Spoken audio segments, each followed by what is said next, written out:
I started, storm chasing actually now 21 years ago, but I got into birding around 2005, but really into it in 2000, late 2007 into 2008. And ever since then, it's basically expanded from there. So it started out as kind of focusing on songbirds as well as birds of prey. And then I just fell in love with all birds. So with exploring the birds of Ontario, I'm kind of going to be taking you through the part of what I got started with was the songbirds, and we'll really focus on birds of prey, especially owls.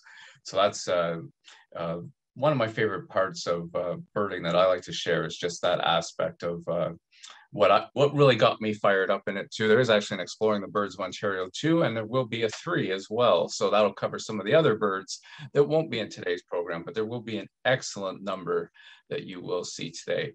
Questions will be done at the end. I will take as much time as needed to answer them for everyone that has any.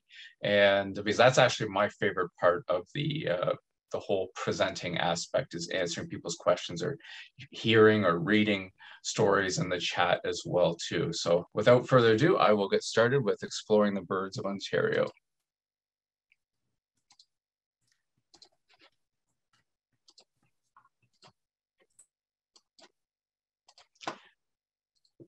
So it was Cardinals and Blue Jays that I remember as a youngster. So got to start out with the Blue Jay aspect here. And they are the saucy birds that enjoy our backyards. And they often will come for peanuts. And they will let you know if you haven't refilled your feeders as well too. They actually cache sunflower seeds in their mouth too. Sometimes you can see their whole throat is just full of seeds. There's also the common redpoll, which is one that nests in the tundra regions of Ontario, but also basically comes down here each winter feeding on grass seeds. And if you're wanting them at your feeder, Niger seeds are excellent for that aspect. The reason why I have robins in this show is generally, at some point, we always have a chance of having maybe one nest in our backyard. So that's one I like to share and that you can see up close here. And what's neat about them is they make up for about 8% of all albino creatures, so partially white creatures. Then there's the cowbird.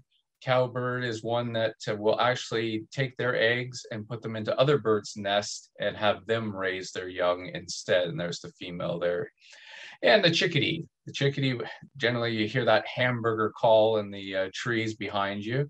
And basically they are ones that their brains actually expand in October so that they can remember where their seeds are, where they cache them away for just in case there's days where they can't find the proper amount of food.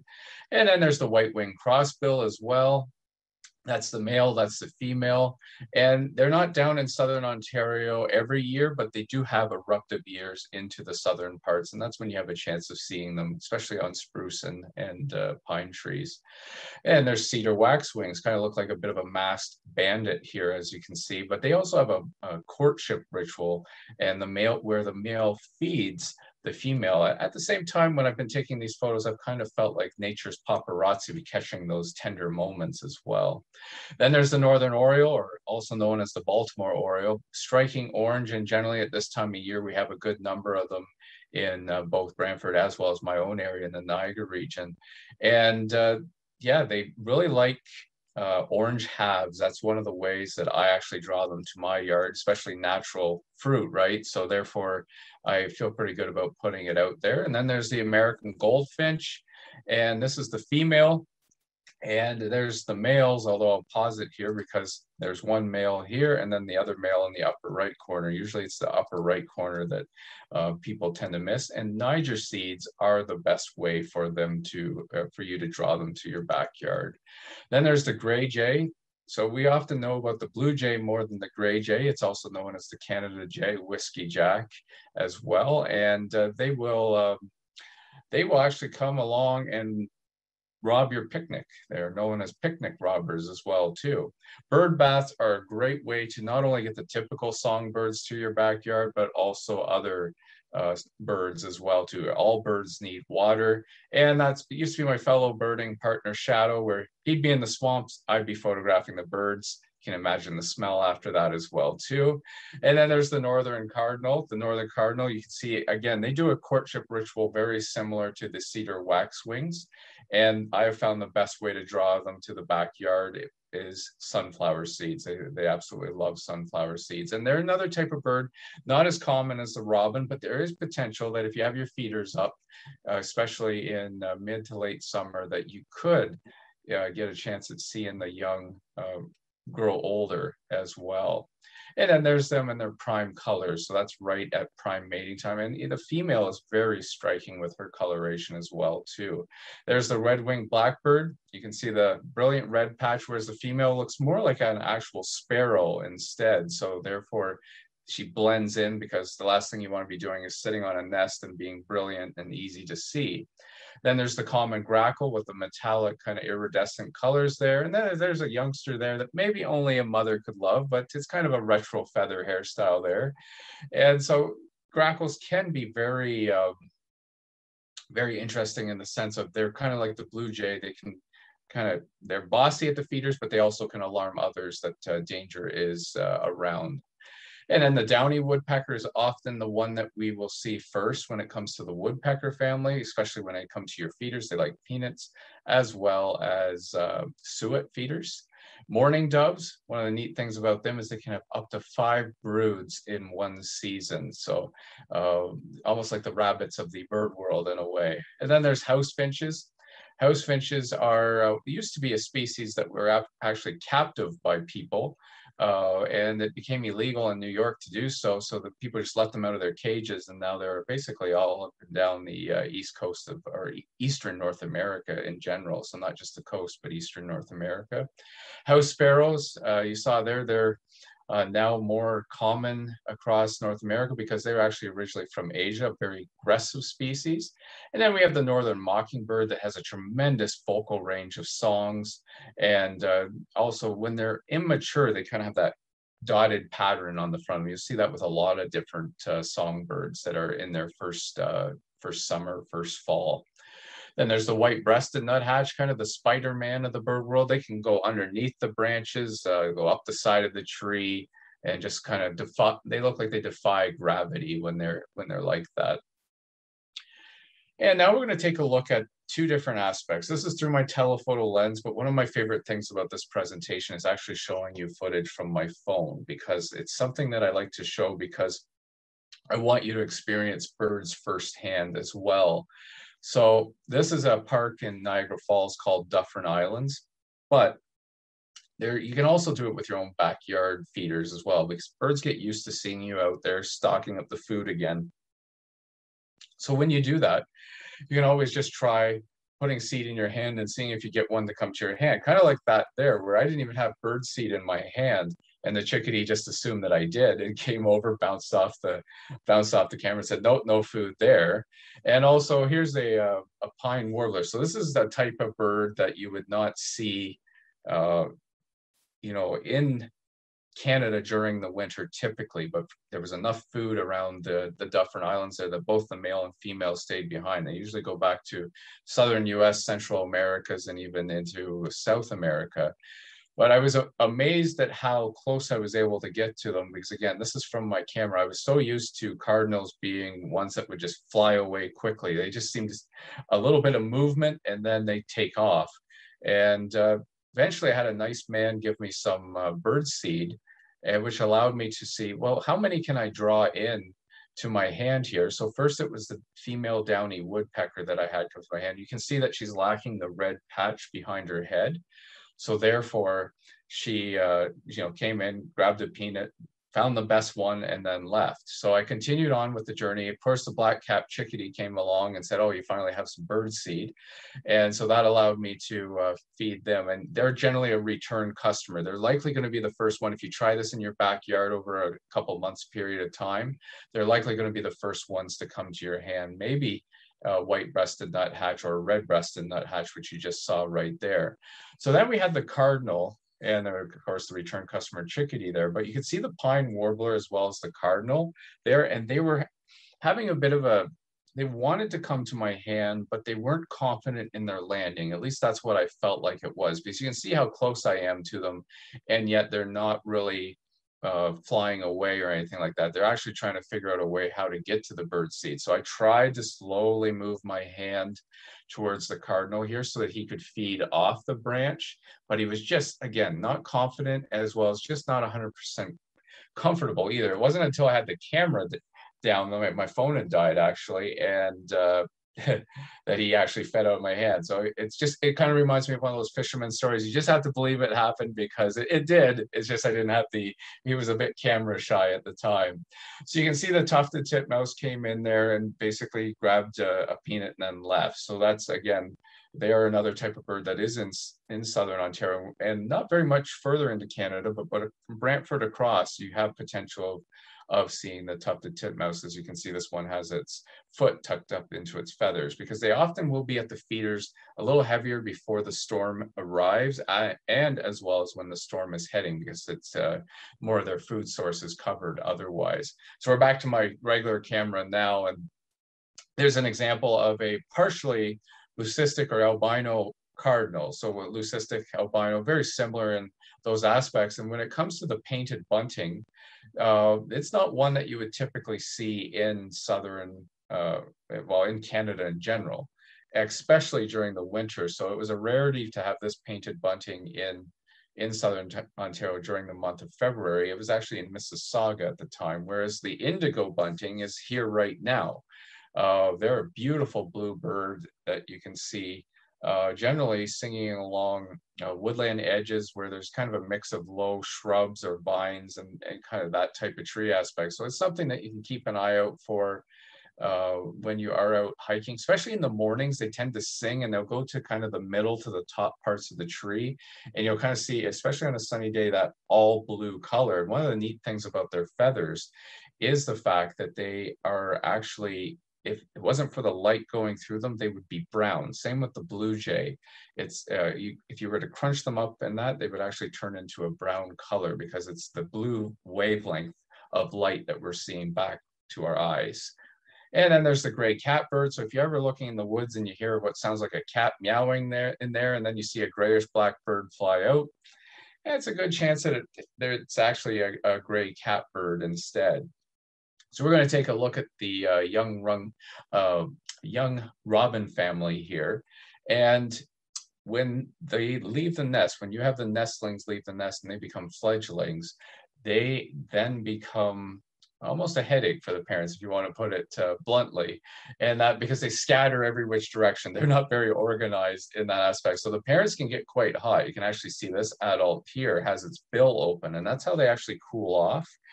Humans, we have 5% lung size in relative to our body, whereas birds are actually 20%, and they don't sweat. So therefore, what happens is you actually have it that they cool off by opening their bill, and they open their mouth basically, and that allows them to cool off quicker. Something else that's fascinating about nature is how intelligent they are to do blending. They know their camouflage. So here's a great example of the fence as well as the robin. Excellent coloration, good combo match in that sense. What was fascinating though was this was a young robin. So one of the things was the fact it kept moving. So even when it heard me, it would keep moving around, and that makes it easier for a predator to spot them. So that was one of its mistakes and that at that point.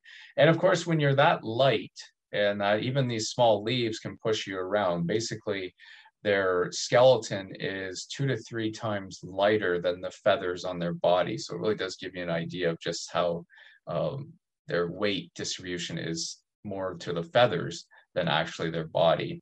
Eventually, the parents do get some time to relax.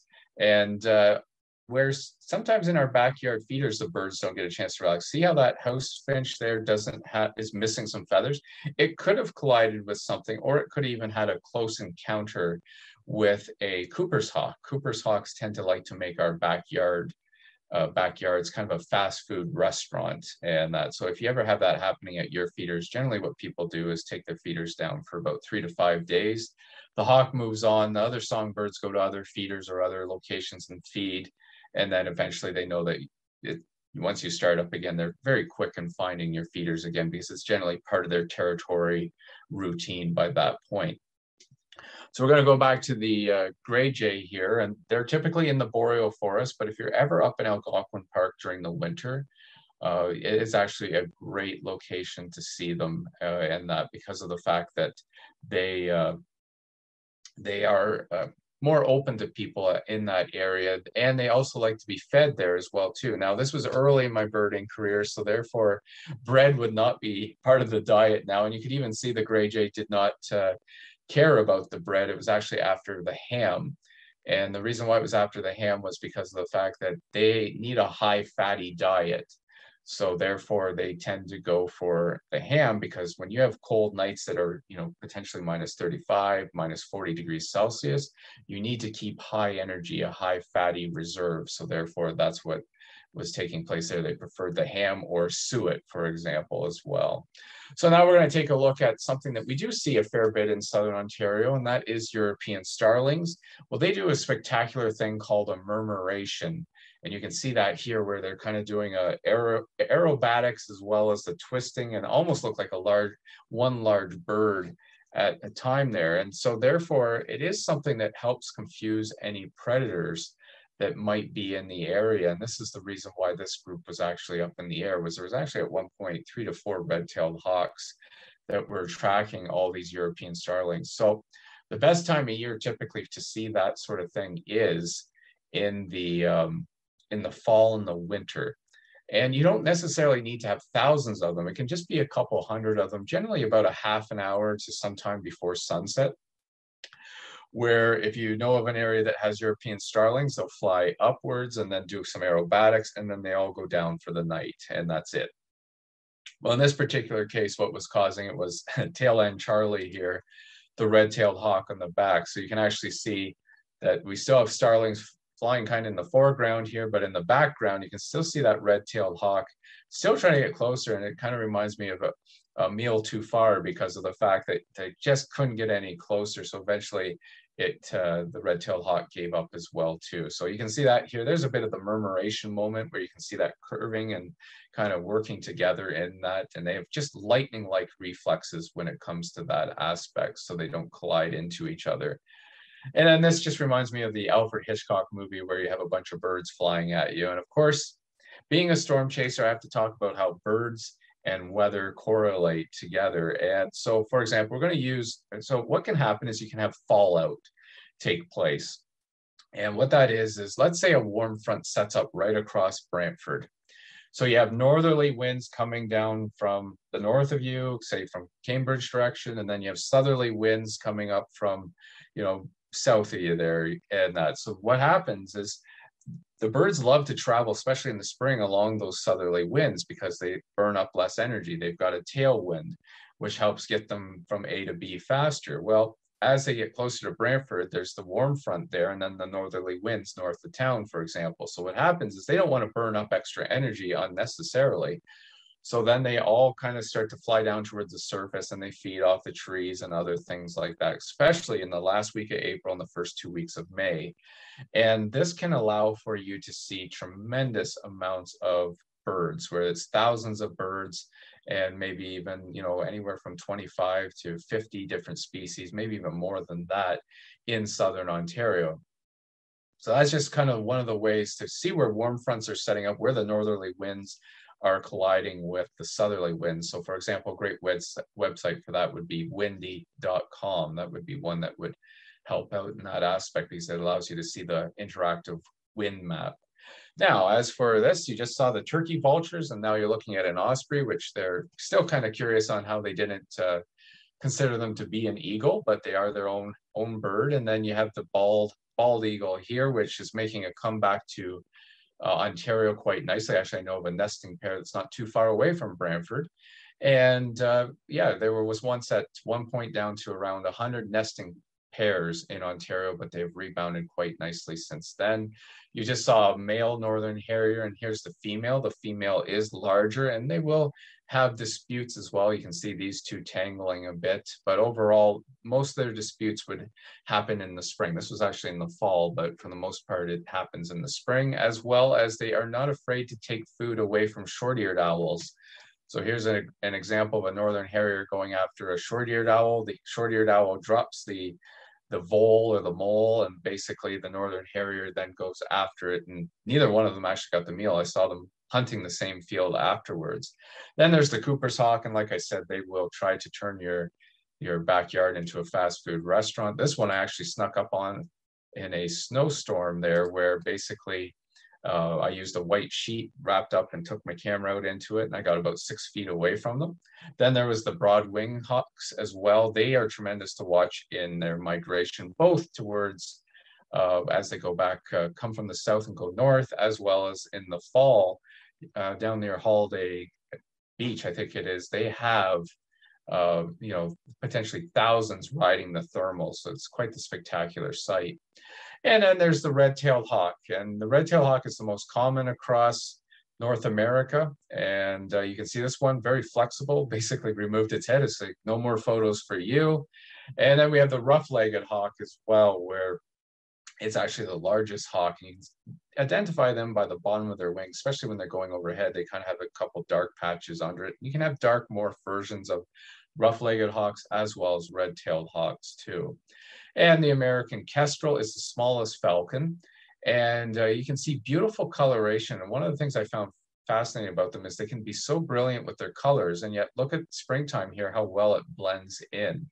And there's one that's a little bit larger called the merlin, and they will actually hawk insects. So you can actually see that here. So it's one thing that's not really known about certain birds of prey, that they will actually hawk insects as well too.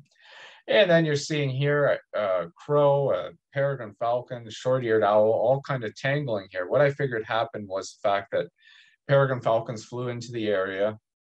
There was 2 of them at the time, and they flew where short-eared owls were roosting for the day.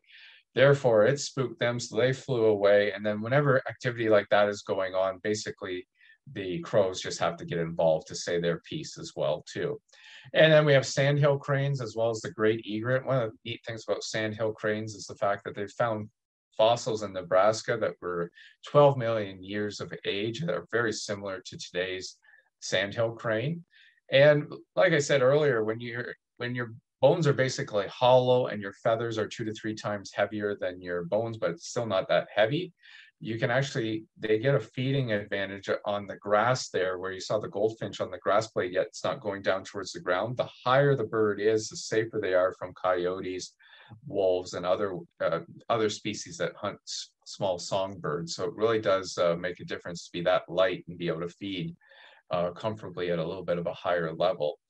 Great blue herons are typically the ones that we see first when it comes to cranes.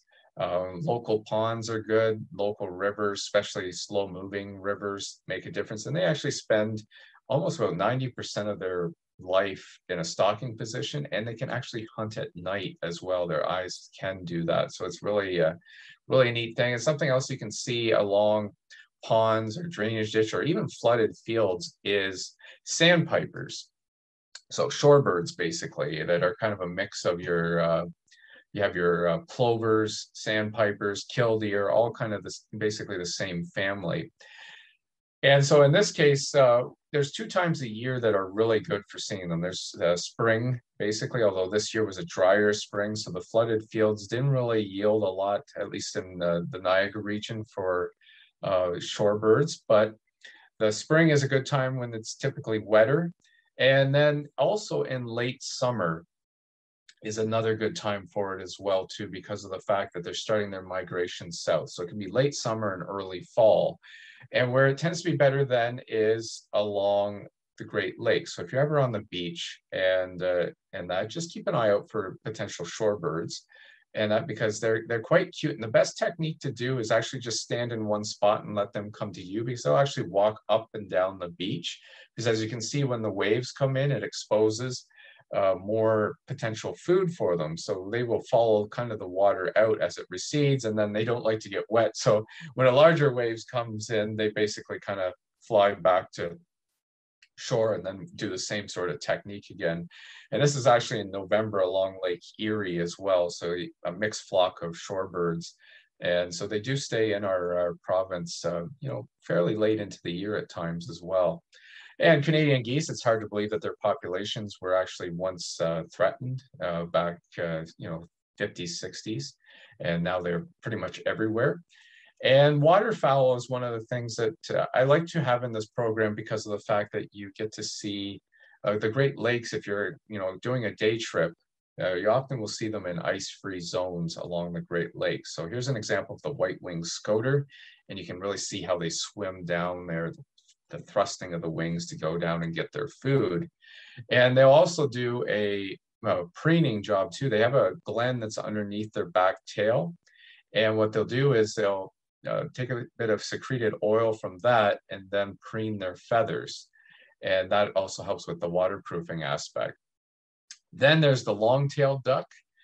They are the champion diver of the duck world because they can actually go down 200 feet, so anywhere from 60 to 65 meters, which allows them an advantage because they get their own food. There's nothing else that goes down there that much when it comes to ducks. And then there's the bufflehead duck, which I also jokingly call the bafflehead duck because of the fact that they can be holding their head at funny angles in some of their photos where it almost looks detached. And then you get into your mergansers as well too. So you can see the scoter in the background and then the red-breasted merganser there as well too. So there's also the common merganser, which you'll get to see here in a moment too. And then there's the greater and lesser scops.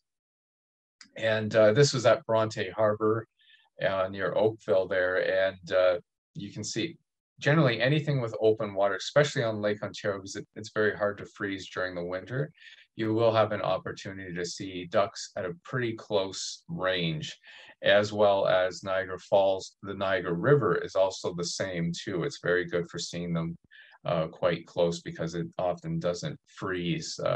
It doesn't freeze solid, but you still generally get some closeness to the shoreline where there still is an ice as well too. And then we have the redhead duck. So this is the male, the drake behind, and then the hen, the female in front. And you can see that we have a bit of a problem because there's 3 males and 1 female. And whenever you have an imbalance like that in nature, there's going to be a little bit of competition. There's the common merganser, so that's the male there. Both the male and the female common mergansers are both very striking birds, very nice colors. And then there's the redneck grebe or redneck grebe, depending on how you say it. And you can see that they do kind of a synchronized swim together. And so it allows them to actually look larger and potentially even more intimidating as well, which also pushes off other rivals and maybe even other species too. So there you can see kind of the synchronized teamwork there. And here's an example of them it could have been last year's immature. They're basically getting ready for a breeding season. So they're pushing any potential competition away, even the youngsters from the year before potentially. So that gives you an idea on how they establish their territory. Here's an example of the male and the female redhead duck. They finally get some relaxation. The other 2 males got the hint, and therefore left. And so they were able to preen after. And ducks will sleep with one eye open as well too. It's quite fascinating in that sense. And then here again, we'll go back to the redneck grebes because of the fact that you can see how they will actually intimidate other ducks to move as well. And sometimes they even look like they're going to argue with each other. You're not sure if they're going to turn on each other at that point too. So it's really quite fascinating, especially when they flare up their heads like they are there as well.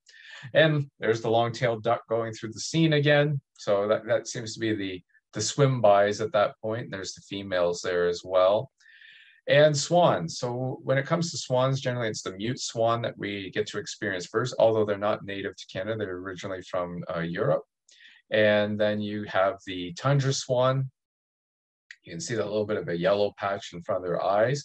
And they're quite fascinating when they take off because of the fact that they're a heavy bird, because they actually have around 25,400 feathers. Yes, apparently someone did count. And compare that to the hummingbird, which has 840 feathers. So quite a difference between the two. but beautiful white feathers. And then there's also the trumpeter swan, which is lacking the yellow patch in front of the eye there, but you can actually see that one seemed to want to stop and pose for me.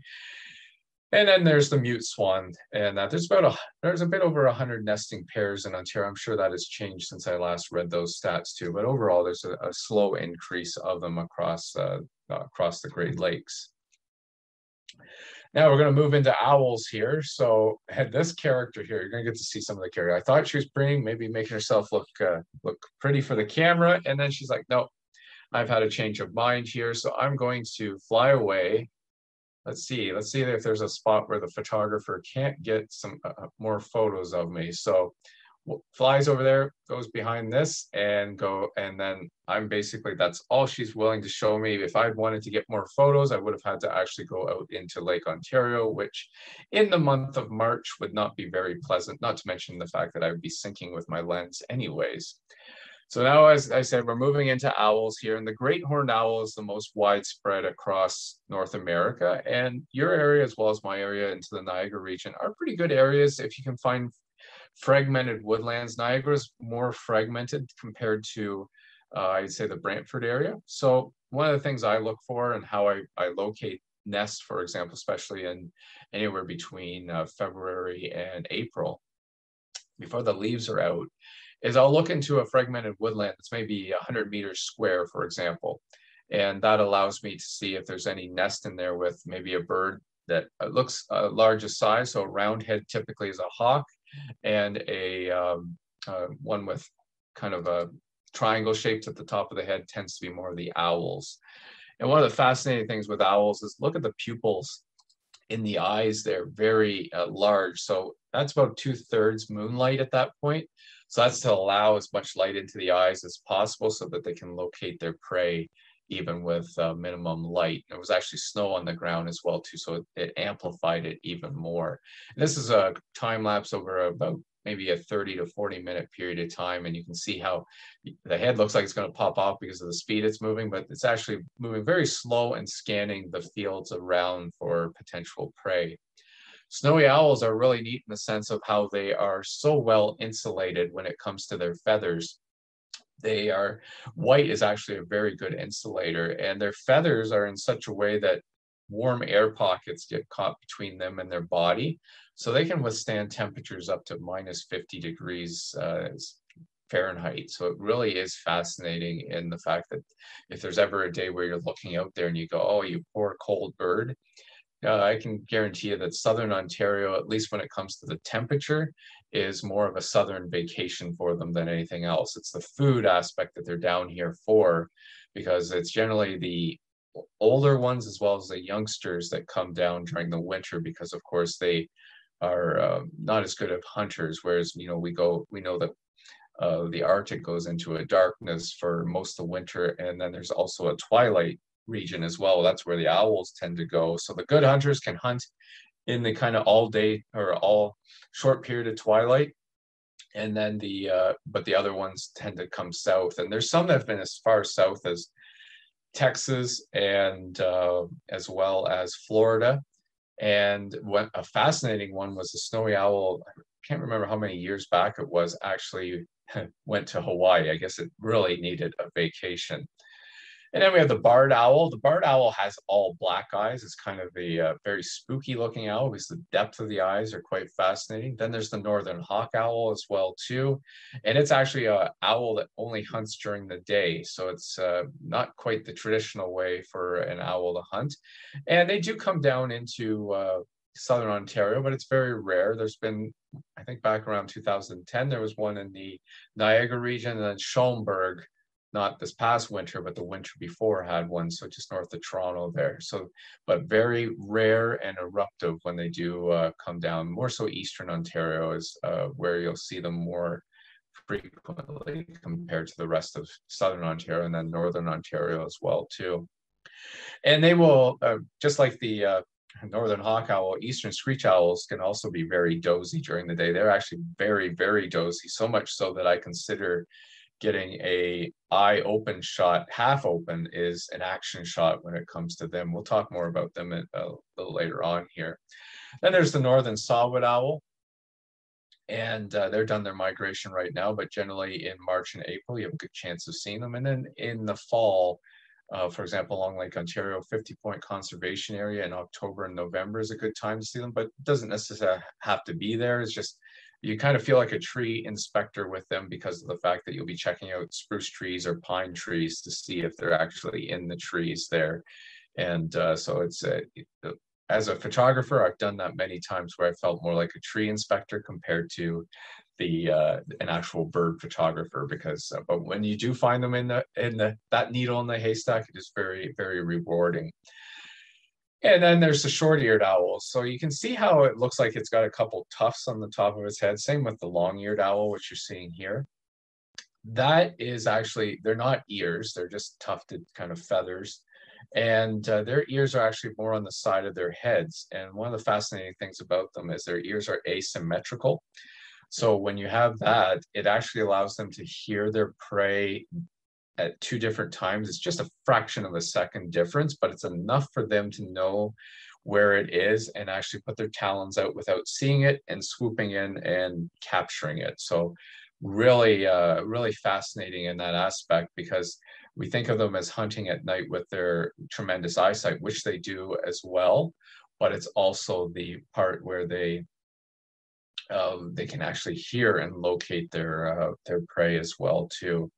So also with short-eared owls, they have a kind of a deliberate butterfly stroke pattern to them as well. That's in slow motion, so you can kind of see that aspect.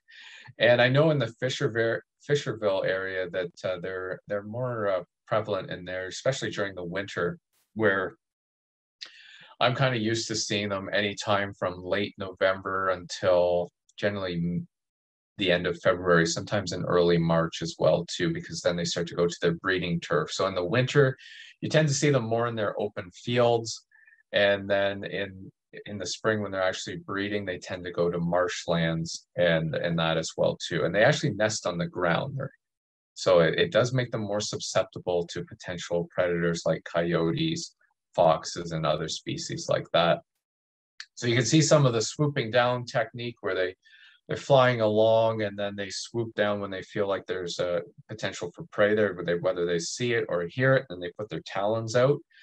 And you can see when they're preparing dinner. So this is basically the part where they're removing the innards and that. So you can see it kind of looking around to see if potentially maybe a northern harrier is going to come in and get it, or maybe even a larger bird that's going to make it prey and or steal its food. So it's constantly looking around, even looked at me and said, "Are you going to?" And I'm confident that there's not one of us that are interested in what it is eating at this particular point. And one of the neat things about it is they will then go to their favorite perch after they've finished, prepping it. They will then go to a favorite perch, and that's basically where they'll eat. So I used to actually have a closer video of this aspect, but with my adult bird program, people would often bring their kids to it to see it as well too, which I encouraged. But I actually did end up changing it, where I took one clip out because they, of course, swallow their prey whole. And I remember a kid, a sweet little girl, asked, is the mouse okay? And I had to quickly think very quickly on my feet, because it was actually in front of people at that time. I said, "It's gone to a better place." So since then I've kind of shown the more distant one, but you get the idea. They basically tilt their head back and then swallow the mouse or the vole whole, and then the next day they can regurgitate the fur, the bones in a pellet. And that's actually a great way of kind of seeing what the diet is of particular owls at that time. Snowy owls have binocular vision. So of course you can see how that snowy owl looked down because it heard a sound next to him. And then he kind of pulled his head back further because they actually they can't see up close. So for example, during the breeding season in the Arctic, the female, when she has to feed the young at the nest, she has hairs around the bill, and so right around the mouth area that she uses, and when she feels the youngster there, she knows then where to put the food. It allows them to eat. She also puts it into smaller pieces, so of course that they don't choke because they're quite small at that point. When it comes to locating snowy owls, one of my favorite ways of doing that is during the winter. And even with the snow fully out, you'll generally see something that kind of glows just a little bit brighter, especially in the later afternoon. So I like to look at them about an hour and a half before sunset, because that's generally when they start to become more active again. They start their hunting and that, so therefore it allows you to see them a little bit more action with them. But even if they're not moving much at this point, you can kind of see how the snowy owl has its own glow, kind of quite the contrast to it. So I kind of consider it like looking for a white pumpkin in a field. You get to see that contrast. And another way to find them is in southern Ontario, anywhere from Brantford across to my region, of course, and all along Lake Erie, we're quite used to our thaws, our thawing period. So what will happen is you will have a patch of snow, and sometimes, a lot of the times, the snowy owl will sit on top of the patch, and then you have open field around it. So that really allows for them to stick out as well. So hydro poles, fence posts, snow patches like what I just described, all great locations for potentially seeing snowy owls, especially if there's saucy ones like this one, because she is not happy that there's another snowy owl that is about 3 to 4 hydro poles down from her. She calms down a little bit, and I kind of play a time lapse here so you can see time going by, and she's still focusing on her, and then she decides to focus on me. So you can kind of see the head wiggle there, and that's her basically gauging distance of how far away I am. So here's a male snowy owl. He's about 800 meters away. She did not care about him at all. But it was this other young immature female that she did not like having only 3 to 4 hydro poles down. You can see that here where she gets her back up. She's not happy or impressed at all that she's there. So for example, she's not too worried about the male, because the fact that the females are about 25% larger than the males. So therefore, in the winter, when the male is more passive, she can actually push him out of a good area for feeding. I've actually seen it take place. So the females are more dominant during the winter. And you're going to get to see this one kind of fly towards me. It actually flew only about 12 feet, so about 4 meters to my right. And I wish I'd had a camera actually on me with a wide angle, because it was really neat having her just sweep down next to me. Eastern screech owls, although common, can be tricky to find because they love their tree cavities. And you can see that here. This is a tan morph eastern screech owl, and is blending in very nicely with that kind of fragmented tree, the knot in the background. And one of the neat things about where we live in southern Ontario is most of Canada, eastern Canada, it's the gray morph that you're seeing that's in the sun at this point. But then there's the tan morph.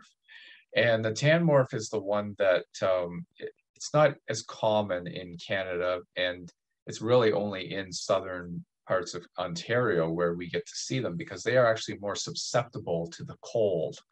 So when they're more susceptible to the cold, of course, they're more common in the US, but we're fortunate enough to be in southern Ontario where we get to see both the dark morph or gray morph as well as the tan morph. And even though it looks like their eyes are closed at this point, you can actually see that, oh, something's got their attention. So they have a nictitating membrane, a third eyelid, that actually goes over their eyes and protects their eyes, but still allows them to see what's going on around them. And you're going to see that in a moment, where they just poof right back into the tree cavity. So that was because there was actually a red-tailed hawk flying over at the time. So when it was flying over, they picked up on it as a bird of prey and then went back into their tree cavity. So to give you an idea, the red-tailed hawk was just migrating back north. It was following the thermals. But in that case, I don't think any owl, especially when they're smaller, is going to ask what direction they're going, or am I going to be dinner? So therefore, they just went back into their tree cavity. And it was about maybe 10 to 15 minutes later that they came back out again. And you're going to get to see this gray morph here kind of back up cautiously. Kids and that tend to have faster movements, right? And a little bit louder. So that's all it was the fact that just the faster movements. So if you're ever near eastern screech owls, just be slower moving, and those just basically sit there in front of you and kind of let you watch them sleep for the most part. So you can see that there. And we're going to finish off here with the great horned owl. And again, you can see those, what look like ear tufts, but they tend to also express more emotion as well. And my rule of thumb is generally about 9 times out of 10, once the sun has went down, that generally if you see a bird of prey, that is likely going to be an owl. So you can see that male snowy owl sitting on the southwest side of the tree, and because the winds were out of the northeast, whereas the female that was on the nest at the time, she does not have that option. So she has to stay on the eggs at that point, or the youngsters. And you can see her sitting a little bit higher there. So she's likely got nestlings that are active at that point. But like I said earlier with the snowy owl, the female is about 25% larger, which allows her to protect the young. Even at this size, if the weather becomes very cold, she can put herself over top of them, but she even has to spread her wings then. So it's quite fascinating on even in the late stages before they leave the nest, how the mother protects them. And you can see the thick down on their chest too. A lot of people say they feel like just rubbing it because it looks so soft. And so there's the male, and that about 75 meters away from where I was with that youngster. And then the female is about 50 meters away as well. So for the most part, you can see how close I am to it. It takes me about a couple weeks before I meet a nesting family and bring my camera gear in. I actually just go in and let them get used to me. And so that is when, so for example, how I do that is I keep a good distance away from them. I let them see me a lot, as well as I talk to them. Because my theory is that if you're a predator, the last thing you're going to be doing is talking to your prey and letting them know that you're there. And this is how I truly like seeing the owlets or any owl around me, is when they're so sleepy that they can't even keep their eyes open because they're just not concerned about me. They're not worried at all that I'm there, and it shows that they're relaxed and that I'm not startling them in any way. So there's just an extreme close-up of that little youngster. Gorgeous eyes. Their eyes are actually tubular in the way that they can't turn them and that, so they actually have to turn their heads. So it's about 270-degree angle that they turn their heads, and they have a special blood pooling area in the back of their necks that actually allows them to not pass out from turning their heads so far, because if they didn't have that, they would basically pass out. So it gives them about 270 degrees when it comes to that aspect. So that is the presentation. So now we're going to open things up to the question period. I'll stop the share, and we've already got a good question here from Diane in the questions box here, so I'll answer that now. Do you need different kinds of feeders to attract birds, or is there some that are generic? Plus, I assume suet is more of a winter feed. Yes, I don't even put out suet in the spring, late spring and early summer. I will start to do that sometimes in the late summer because I want to draw the youngsters, woodpeckers back as well. And so that is something, but it tends to break apart. The sun, if you get hot days, it breaks apart quite easily, some of it. And but yeah, more so in the winter when it comes to that. And the peanut varieties I find are at least the ones that bring in the nuthatches, woodpeckers, blue jays. They bring in quite a bit of the species, tufted titmouse as well. And when it comes to different kinds of feeders, yeah, I tend to have some platform feeders. That, for example, cardinals, the red-breasted grosbeak, for example, can actually sit or stand on and have a bit of space to feed. And I find sunflower seeds are the best when it comes to basically drawing in the most species. If you want your best bang for your buck, I find the sunflower seeds are kind of a more universal seed that brings in cardinals. Blue jays, you can sometimes see blue jays cashing up so much that their throats are full. You can actually see almost the outlines of the seeds. They're so stuffed. And and orange. So for birds at this time of year, if I was attracting hummingbirds and orioles, I tend to put out the orange halves, especially for the orioles. That draws them in the most at this time of year, and it's natural. I feel good about it as well too. And yes, from Herb and Valerie here, we have too many squirrels, so I would miss to have nuts. So what else can we do to attract blue jays? So yeah, sunflower seeds would be my go-to then. If you're blue jays, like I said, will cache them. They love them as well too. So that would, if you're having real trouble with squirrels and they're getting past the defenders, and that, where if you have something that helps protect from the squirrels getting up to the feeder, then I would recommend the sunflower seeds. Sent to Robin. Is it true that house cats are a significant threat to local bird populations? Yes, they actually figure that cats kill as much as 1.4 billion birds per year around the world. So quite amazing to think that it takes that much of a hit when it comes to the bird populations. Another thing that does as well too is high rises, for example, when they're migrating back from the south, it's often at night. So therefore they look at the stars, but they can get disorientated with high rises, which is why they've been encouraging them to turn them off, turn the lights off in them as well, because then they're not drawn to that aspect. And Robin, sent to Robin here again. Thank you for mentioning windy.com. Is there a book or portable reference you recommend for identifying and learning about birds we may see out in the wild? Excellent. I'm glad you brought that up. That's perfect, because I actually meant to paste it into the chat here, but I will say it out loud for people as well. And that is a few websites that I recommend is audubon.org/birding. Fantastic information there as well. And then allaboutbirds.org is another great website. And the one that's more local that has a nice kind of, they even have current bird photos where you can see birds, rare birds that have been around Ontario in the last 6 months in current photos. And that is ofo.ca, and you don't have to be a member of the website to access the photo section as well. So those are the three websites that I would recommend. And like I said, they're in the chat if anyone didn't catch all that information. And as for apps, the apps that I like to use are iBird Pro Guide to Birds. Another one is Audubon Birds of North America.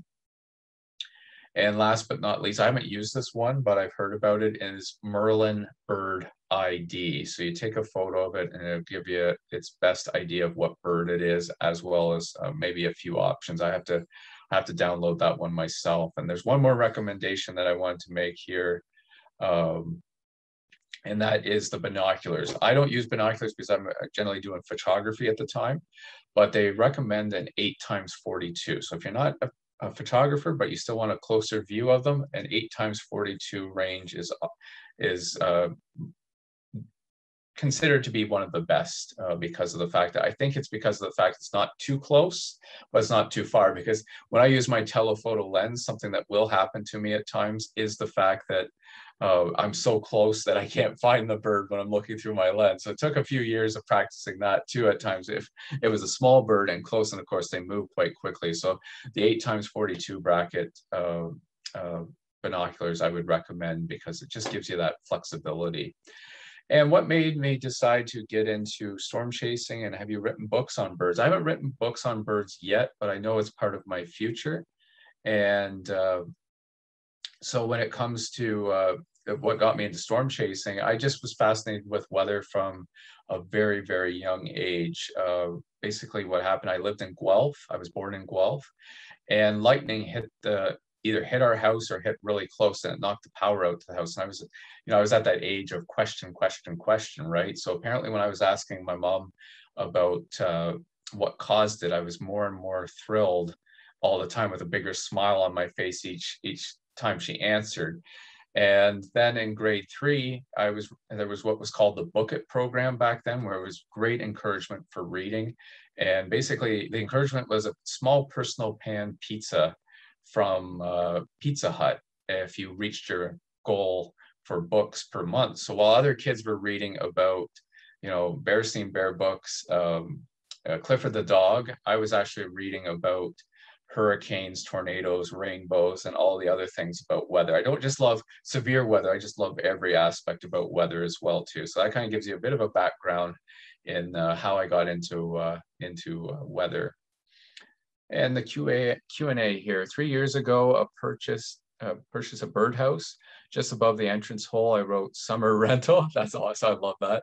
After several weeks, I noticed no activity. Late in the fall, I took down the birdhouse and two birds were dead. And I realized that they got in but couldn't get out. Are you against, are you for or against birdhouses? And where can I get a proper house? So there's specialized bird stores that focus on that aspect, and they'll actually tell you what birds that box is for. And I wouldn't like, it's horrible that you had the two birds that did die in it. It's just one of those unfortunate things. It may not have been the whole size as well too. Sometimes I don't know necessarily that it can be the temperature as well, and suffocation, where you have a family of birds or a mixed flock of birds, or not mixed flock, but a flock of birds that are trying to hide from the elements, and then they go in, all get crammed into the birdhouse, and then the ones at the bottom suffocate. So that is something else too. But yeah, I would specialize bird stores. I wish I knew of one near Brantford as well. It's been a while since I've actually been to a specialized bird store, but generally if you do, you can ask them and they will guide you in specifically how it is. But I fortunately haven't heard of that much otherwise, so it kind of tells me there was something else. So I wouldn't feel too bad about the fact that they suffocated. I mean, you feel bad for the birds, but I don't feel it was your fault.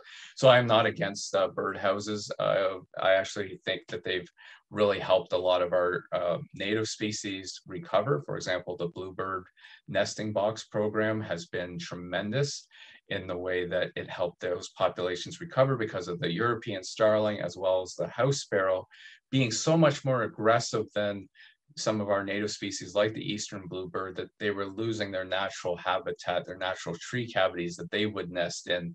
So it was the bluebird nesting box program that really helped bring their populations back. And Christine here, we have, what camera would you recommend for taking pictures of birds? So for example, if you're on a, depends on budget, but if you have a smaller budget, there is the power shot style camera where you use the digital zoom for basically zooming in closer without having to carry a big honking lens and you can generally get them, for, anywhere from 100 good ones between $2 to $4 to up to $500, and that, so anything that's within your range that way, that's I would recommend that. As for what I use DSLRs. They are Canon, but I generally stayed with Canon just because of the fact that once you start with a company, especially in the DSLR family, you tend to want to stay with it because the lenses that go with it, it just helps keeps the costs down and that. So Canon, Nikon, and there's many others coming along now too, where everything's, technology is getting so strong that it's getting more consumer friendly all the time. So yeah, you can basically, I started off with a lens that was 75 to 300 millimeters. So maybe if you don't have the money at the beginning, you get a smaller telephoto lens. And what you do is you learn how to get closer to them because of the fact that you have to utilize strategy to get closer to them. So it might be using your bedroom window with a feeder outside, and you just have a little bit of an area there where you take close-up pictures. Then eventually, if you do get the money to buy a more expensive lens, and then all that you've learned to get closer to birds is that much easier. So therefore your pictures are that much better. I started off with a 75 to 300 millimeter, then went to 100 to 400 millimeter. And now I have a 600 millimeter as well. So that